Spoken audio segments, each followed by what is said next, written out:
Bueno, hoy vamos a meternos de lleno en un verdadero titán, ¿no? Un clásico de la autoayuda. Un libro que ya tiene casi un siglo. Casi un siglo y sigue, ¿eh? Sigue generando debate. Piense y hágase rico de Napoleon Hill. Totalmente. Nuestra misión hoy es desarmar la filosofía que él destiló tras estudiar a más de 500 titanes de su época. Gente como Henry Ford, Thomas Edison. Y claro, el hombre que se lo encargó todo, Andrew Carnegie. Queremos ver si es una guía que todavía funciona o si es, pues, una reliquia. Y es que esa historia de origen es fundamental. No es solo un libro que a él se le ocurrió. No, para nada. Es un encargo casi mítico. Carnegie le dice a un jovencísimo Napoleon Hill: te voy a presentar a los hombres más exitosos. Tu trabajo, durante los próximos 20 años, es encontrar la fórmula. Una locura de premisa. Y todo gira en torno a esta idea, que en su momento sonaba extrañísima.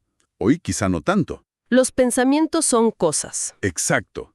La idea de que todo, un edificio, una fortuna, todo empezó como una idea. Una idea intangible. Vamos a ver cómo funciona eso por dentro. Pues el punto de partida de Hill, el motor de todo, no es un simple querer algo. No, no es una esperanza. No.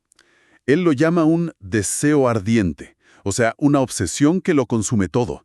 Y el ejemplo que usa para esto es brutal. La historia de Edwin C. Barnes. Uf, la historia de Barnes es increíble.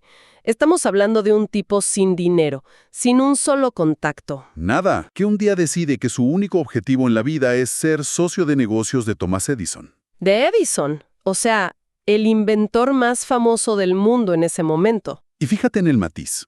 No dice quiero un trabajo con él. Dice quiero asociarme con él. La ambición es de otro nivel. Esa distinción es el centro de todo.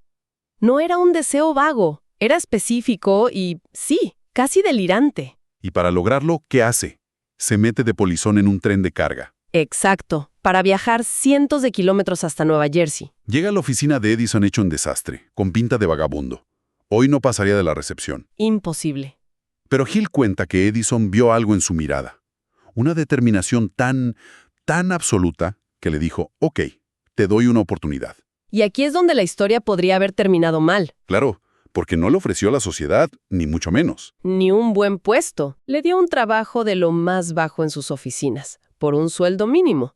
Pero para Barnes, eso no fue una derrota. Fue un paso. Ya estaba dentro. Exacto.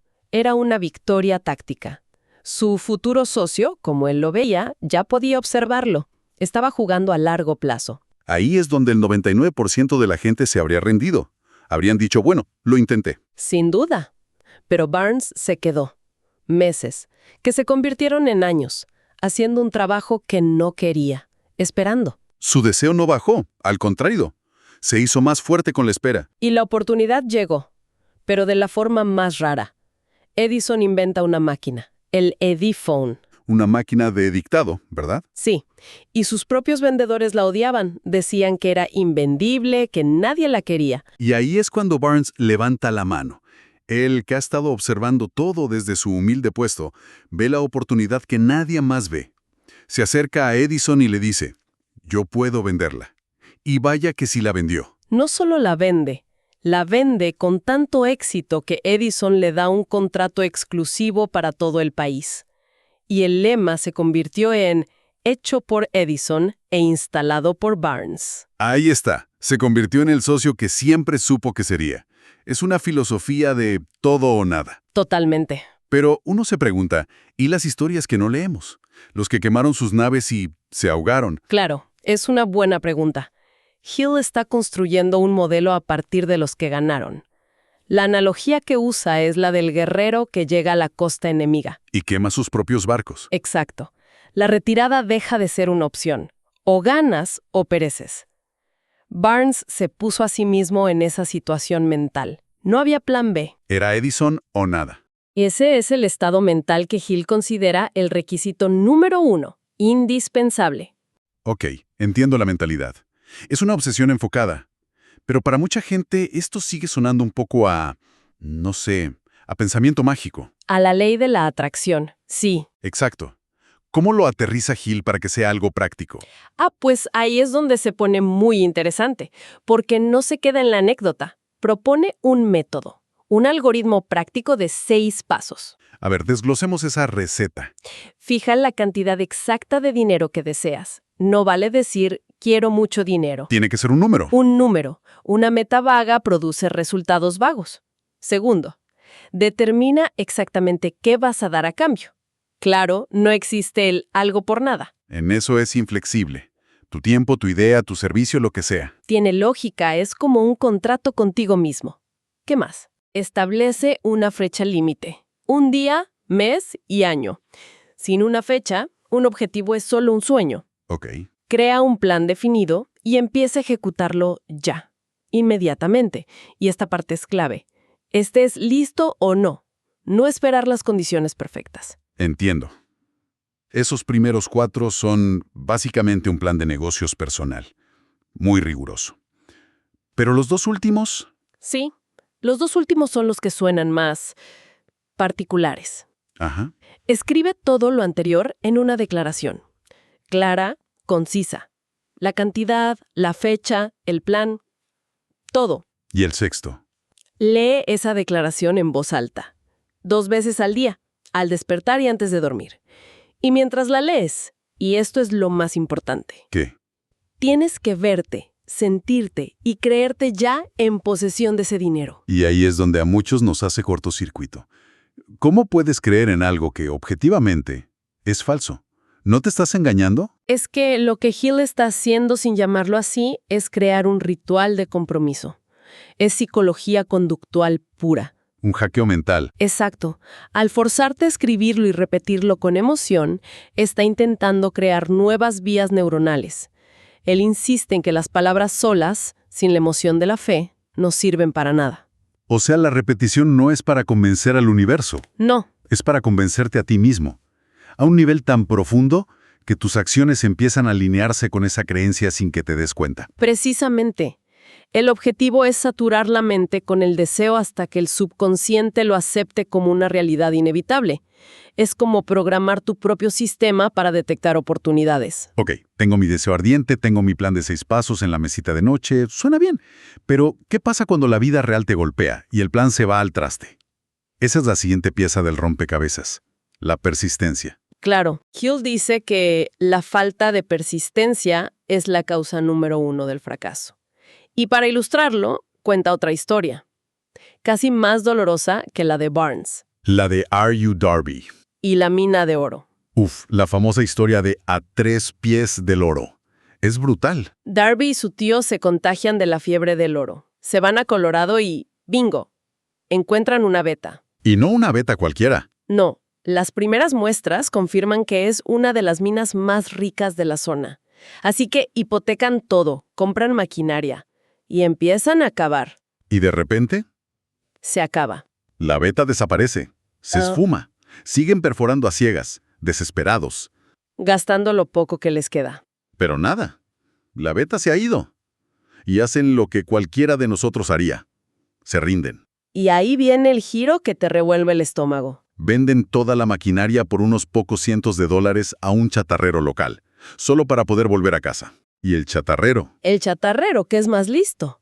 Antes de desmantelar todo, contrata a un ingeniero de minas. una segunda opinión. El ingeniero echa un vistazo, hace unos cálculos y su veredicto es que la beta se reanuda a solo 3 pies de donde los Darby dejaron de cavar. 3 pies, 1 metro. Es terrible. El chatarrero se hizo millonario. Es el tipo de historia que te quita el sueño.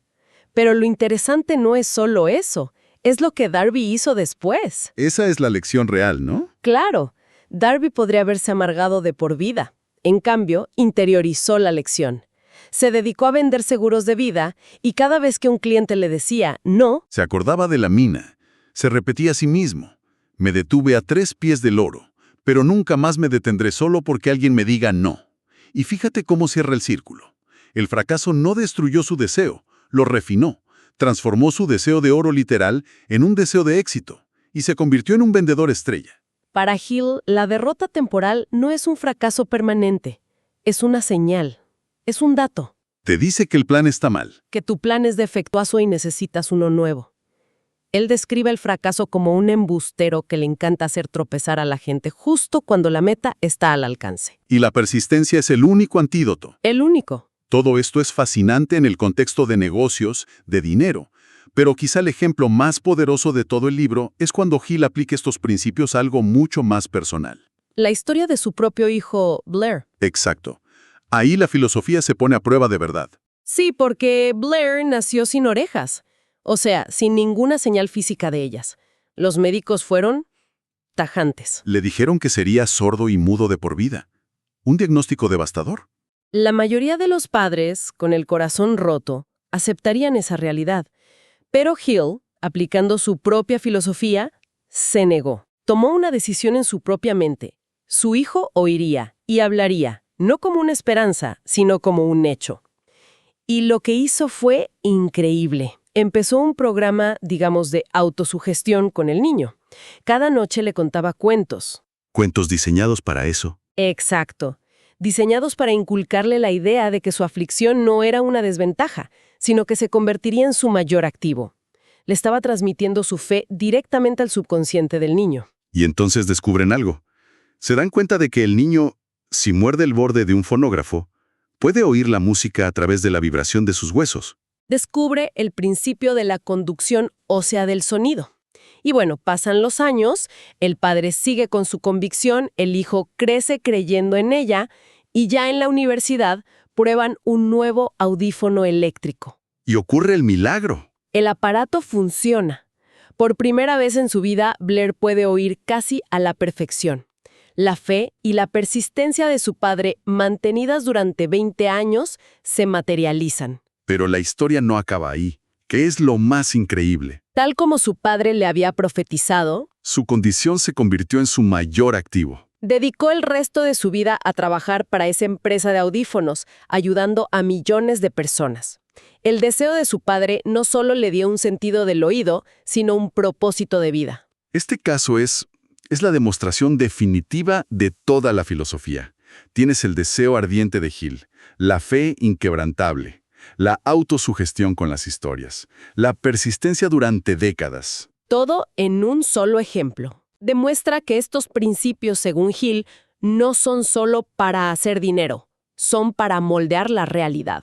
Entonces, si lo unimos todo, el núcleo de piense y hágase rico es un deseo tan intenso que se vuelve obsesión. Cristalizado en un plan de acción escrito. Y luego impulsado por una fe que se refuerza a diario y una persistencia que no acepta la derrota. Desde el tren de carga de Barnes hasta la fe de Hill por su hijo, la constante es el poder de una mente enfocada. Correcto. Y para cerrar, Hill no solo se enfoca en lo que hay que hacer, también ofrece una herramienta de diagnóstico. Ah, sí, el capítulo de los fracasos. Un capítulo entero dedicado a las 30 causas principales del fracaso. La falta de un propósito, la procrastinación, la indecisión, el miedo. No es solo una lista de advertencias. Es más bien un espejo, ¿no? Una lista para la autoevaluación. Exactamente.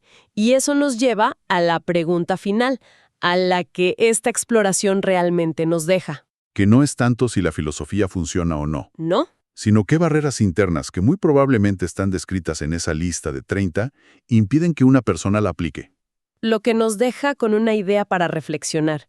Si uno hiciera un inventario brutalmente honesto de sí mismo hoy, Ajá. ¿cuál de esas 30 causas de fracaso, identificadas por Hill hace casi 100 años, podría ser la que está frenando el avance hacia sus metas más importantes? Quizás identificar ese único punto de fricción es el verdadero primer paso.